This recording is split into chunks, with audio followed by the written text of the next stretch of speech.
Oh, Blast Cody had to wait till Garrett got here. Yeah.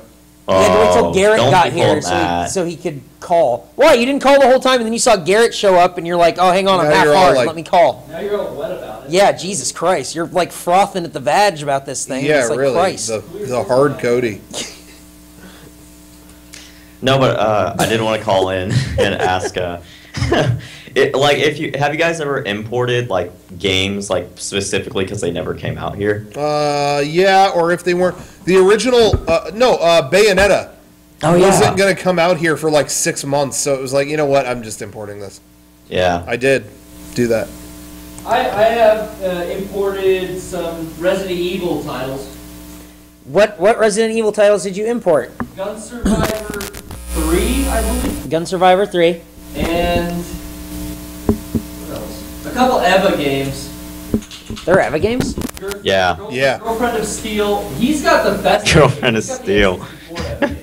There's an N64 EVA game? Yep. Yeah, it's really good. I played it.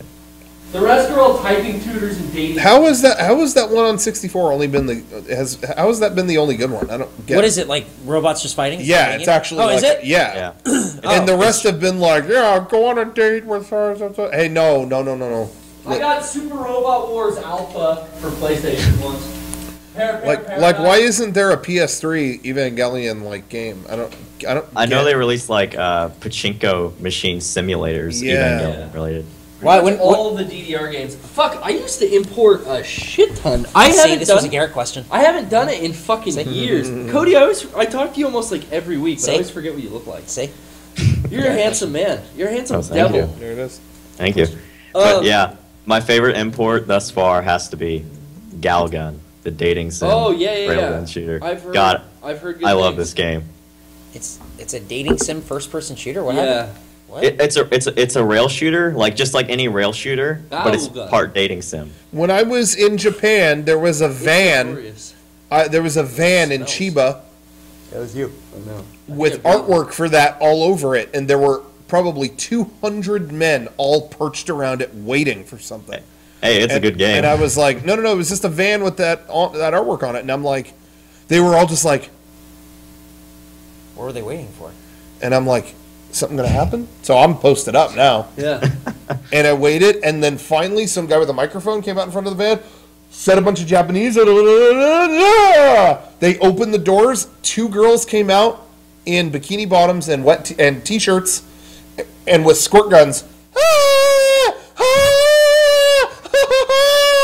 And then went back in and closed it, and then everybody left. That was it. You got to see that. I did get to see that, though. Historical. I think there's one picture of that on my Flickr.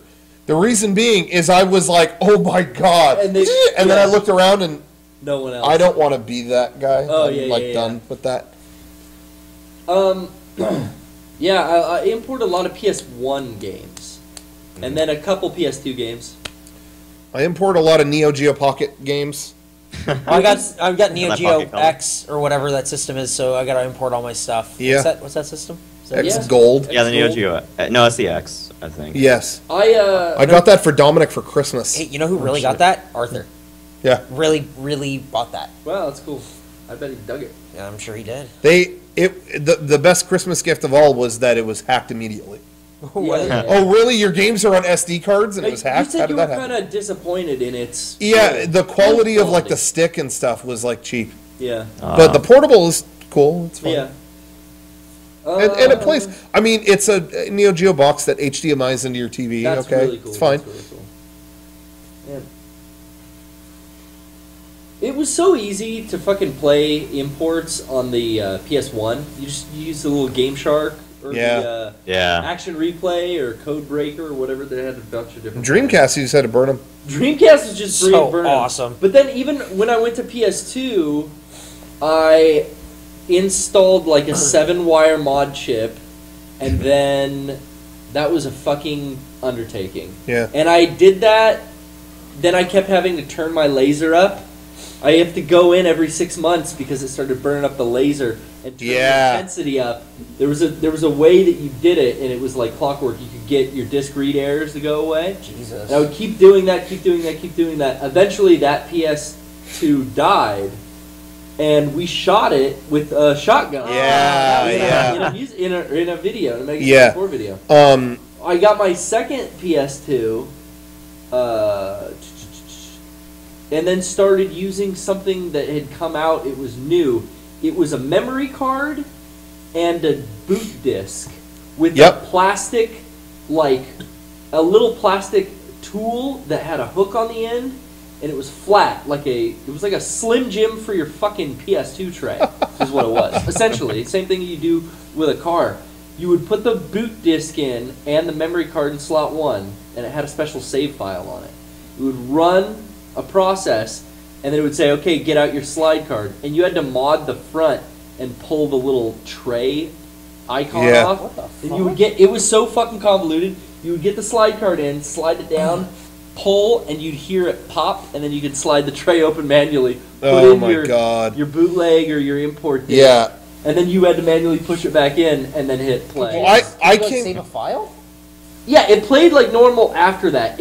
What it had on the boot disc, I believe, was on the innermost circle of the disc was a barcode, an authenticator that the PS2 ran. Yeah. And had to see, yes, this is a PlayStation 2 copy disc.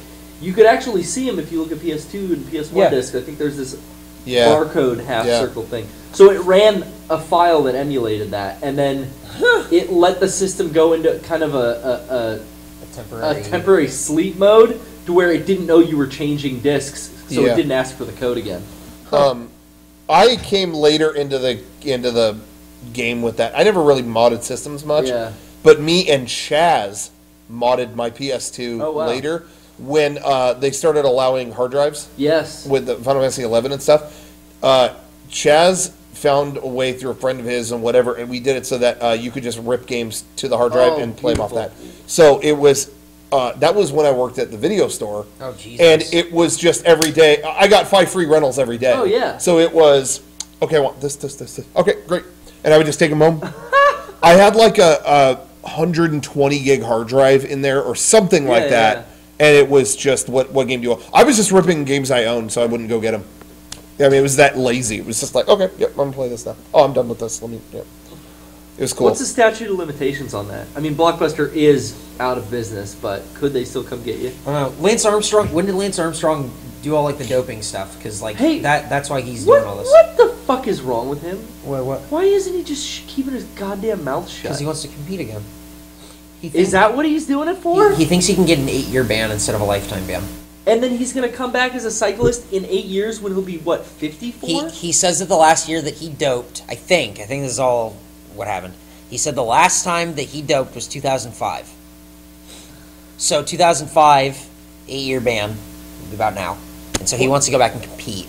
And that's what... Dope referring to what? What did he do? Blood doping? Blood doping is a technique. He took a whole bunch of HGH and a whole bunch of performance-enhancing drugs. Like human growth hormone and stuff. Okay. Yeah. And then he said...